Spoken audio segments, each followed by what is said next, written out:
All right, welcome back, students and friends.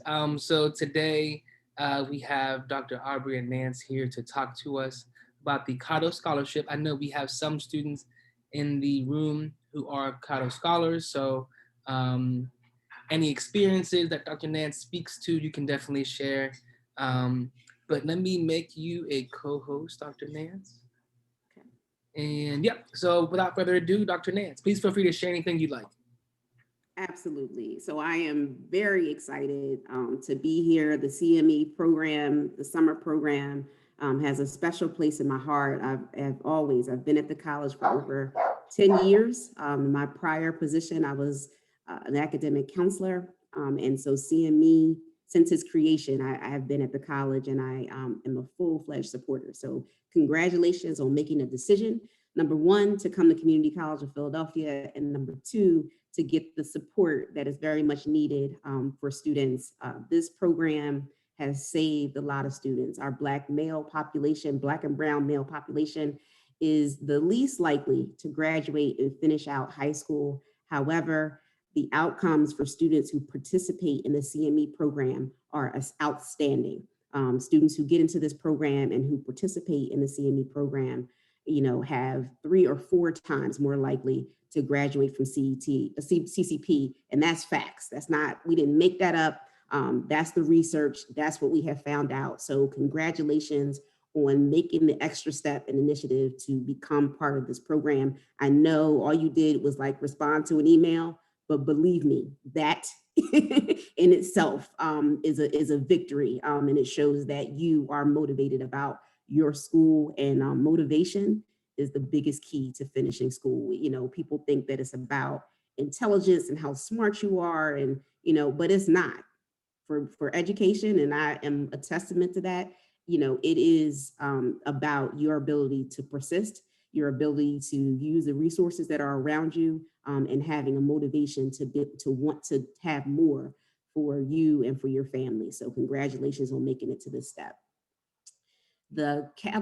Well, a little bit about me. So I grew up in Philadelphia. I am Philadelphia born and raised. Not in West Philadelphia though. I grew up in the Germantown section of Philadelphia. And I was born in 78. I don't mind telling you guys my age, but it's important because during the time when Uptown, I see it, Uptown, definitely. During the time I was growing up, there was a lot of gangs in Philadelphia. Gangs, in my neighborhood alone, there were like 3 different gangs that kind of ran the streets. And it was a very dangerous place to live. And I always kind of call myself the exception, and not the rule, because my parents were very invested in my education, and I actually had to go across town to elementary school. Most people were like in walking distance from elementary school, but my parents wouldn't let me go to that elementary school. So I actually went to my grandmother's house at 6 o'clock every morning to be able to go to a better elementary school. And then I don't know if you guys are familiar, but I went to Ada Lewis Middle School, which is no longer in existence. They closed the school down probably about 5 years ago. And at the time, I actually would stay after school. I would get into whatever after school program I could get into, because when you left the school, it was a war zone. In the winter, students would throw ice balls into the crowd of students leaving the building. And the ice balls would sometimes have glass in them. Like it was a total war zone. Getting on the bus, I remember one of the bus drivers, then this was SEPTA, was pummeled and beaten up by students. And so, that's the kind of environment that I came through. I had some teachers who were, on my side. They saw my potential, because it was potential. It wasn't my grades. I didn't do well. But they saw my potential and, encouraged me to move forward. One of my teachers in 8th grade, my choice of high schools were between Martin Luther King High School and Germantown High School. And if you know anything about those schools, especially during the time that I was coming up in the early 90s, you know, Martin Luther King was the AIDS capital of the world at that point. And Germantown High School was so bad and overrun with the gangs that they actually closed the cafeteria because that's where a lot of stuff was going down. They closed the cafeteria and let students out of school, I think at like 1:30, so that they didn't have to do lunch because lunch was the most dangerous part of the day. And my teacher, my sister, who was older than me, she was a straight A student. She went to Germantown, but she was in the library, and I wasn't a library kind of girl. So my teacher, was like, no, you can't go to either one of those schools, and actually got me into a magnet program at Northeast High School. It was an engineering magnet. I know nothing about science, but somehow she was able to manipulate the system, get me in there. In terms of motivation, I had to get up at 5 o'clock in the morning every morning to get 3 buses to get to school, to get from Germantown to Northeast High School. A lot of times when the schools closed down for snow days, I didn't know until I already got to school. And this was before cell phones. So I'd have to get a payphone, try to catch up with my parents to try to get them to come get me to go back to school. And then, I got through high school, was fairly successful. I got into Westchester University, and the problem when I got into Westchester was that, throughout high school, I didn't get really good grades, and I continued to be unsuccessful academically in college. My first semester, I think I came out with a 1.9 GPA. I was put on probation. Said I graduated from King, but always heard the bad. Yes, yeah. The principal at King right now is actually a buddy of mine that graduated from Westchester as well, and she's a really good friend of mine. Um, Oh, you know so Principal Wilkins? yep, Oh, well, cool. I got peeps. And I didn't do well, and I was trying to figure it out because I was studying and I was doing everything. And after 2 semesters, I actually got dismissed from Westchester. Couldn't get my GPA up, and they wrote me a nice little letter while I was on winter break and let me know that I couldn't return to the school because I wasn't able to get my GPA above a 2.0. Devastated. But because I had sought out my support system, and there were several, there was the Black Student Union, there was a Multicultural Affairs Center, and because I connected myself with those, centers, just like you are with CME, I was able. One of my mentors actually was on the appeals board for Westchester, and so I called him crying, trying to figure out what to do. I wrote my letter to try to get, to appeal the decision. Like I didn't even tell them. I don't even think I told my parents at the time. I was just like, oh my God.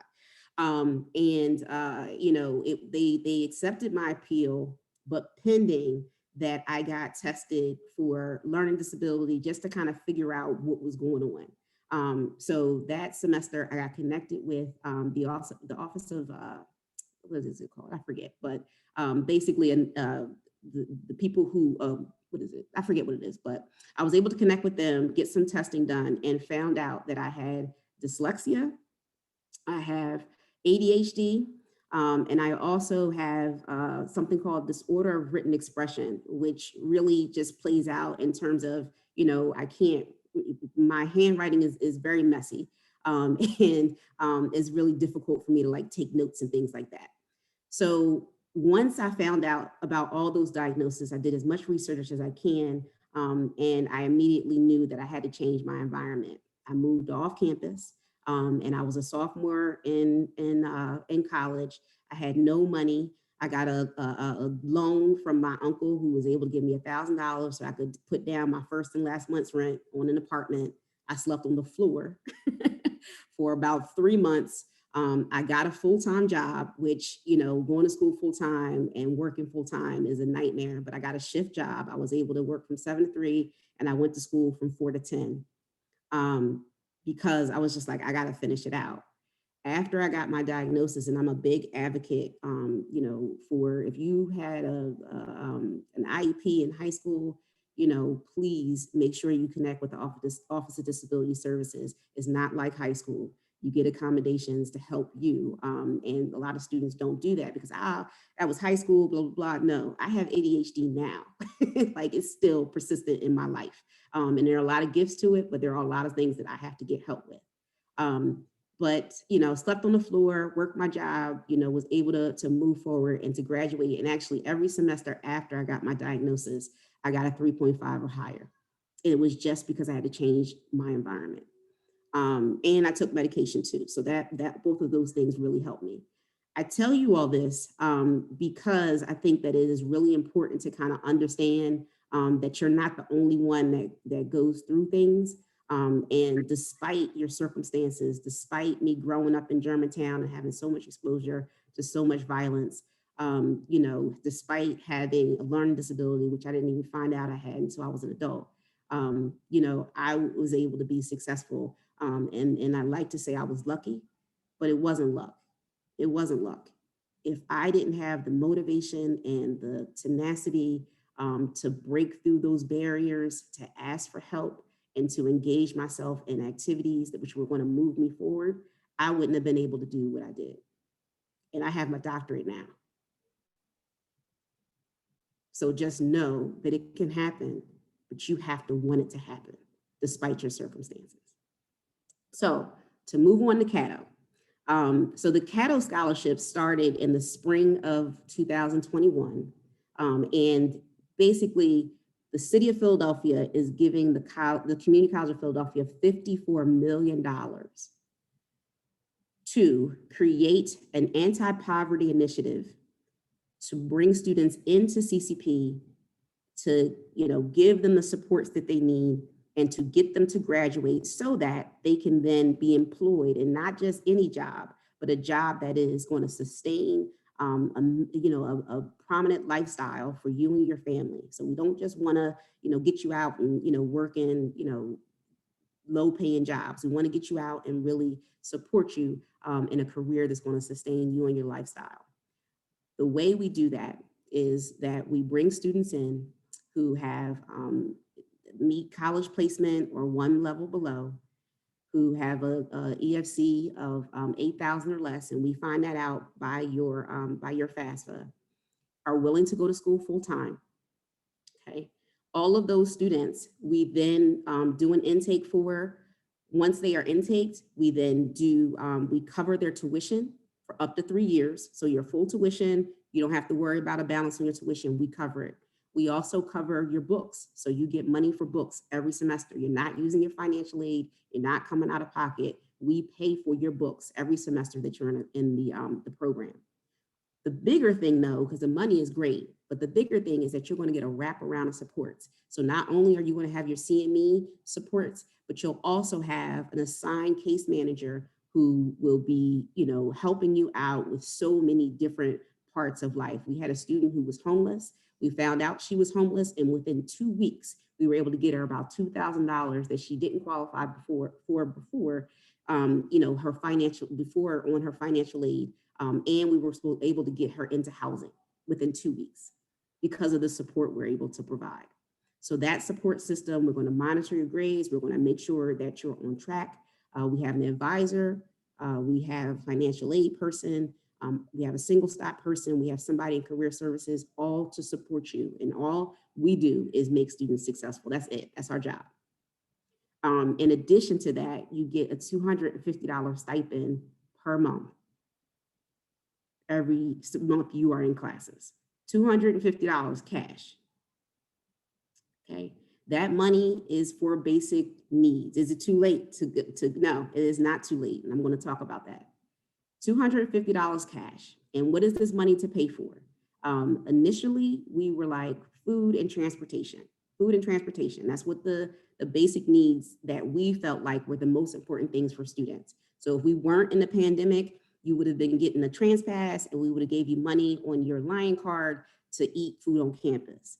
But what we found, because of the pandemic, I did a survey of all of our students trying to figure out what they were spending their stipends on.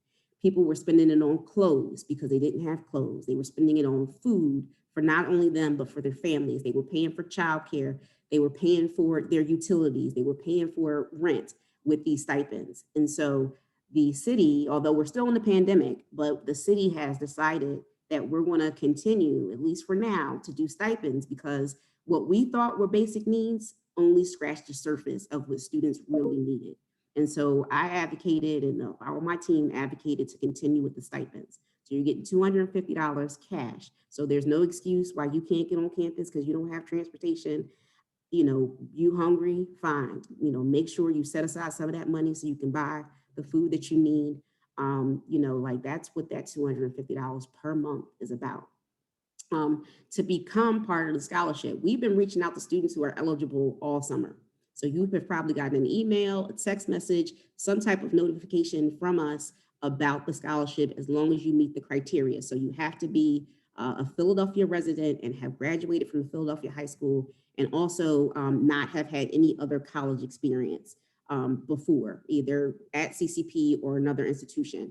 But if you are a new student to college, you are graduate from Philadelphia high school, live in Philadelphia, have an EFC or expected family contribution of less than $8,000. And again, you find that out by your FAFSA.